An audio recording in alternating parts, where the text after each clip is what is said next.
মন্দিরগুলো রয়েছে সেগুলোতে পৌরসভার মাধ্যমে আলাদা করে কিছু করা যায় কিনা বা তাদের সাথে একত্র হয়ে কিছু করা যায় কিনা আমরা সেটা চেষ্টা করব। ময়লা ফেলার বিষয়ে উনি সাহায্য করতে চেয়েছেন, আমরা ধন্যবাদ। ইসলামী আন্দোলন বাংলাদেশ, সরি আমি দুঃখিত আপনাকে। আপনি খাল খননের কথা বলেছেন, খাল উদ্ধারের কথা বলেছেন। আমরা অলরেডি খাল খনন খাল উদ্ধার শুরু করেছি, কিন্তু আসলে যেভাবে গতি ছিল কাজে, পরে আস্তে আস্তে বিভিন্ন জায়গা থেকে অসহযোগিতার কারণে আমরা ততটা আগাতে পারছি না, কিন্তু আমাদের কার্যক্রম অব্যাহত রয়েছে। অলরেডি বরিশাল খালের অর্ধেক আমরা পরিষ্কার করেছি, আর বাকি অর্ধেক কালকে থেকেই বলেছি শুরু করে দেওয়ার জন্য খনন কাজ।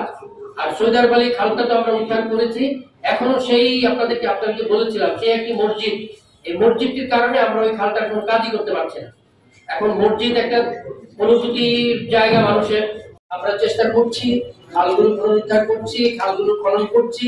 আর ড্রেন যত জায়গায় আমরা মেসেজ পাচ্ছি, একটা জিনিস খেয়াল করে দেখবেন, দ্রুত দ্রুত সেখানে আমার লোক চলে যাচ্ছে, গিয়ে ড্রেনটাকে একটু নিয়ে যে ড্রেন পরিষ্কার করতেছে, ড্রেন গুলা খালি করতেছে। এই যে আপা এখানে বলেছিলেন পুরান বাজারের ড্রেনের মধ্যে বোতল টোতল হাবি জাবি ফেলে পুরান বাজারের ড্রেন পরিষ্কার করতে করতে আমরা টায়ার্ড।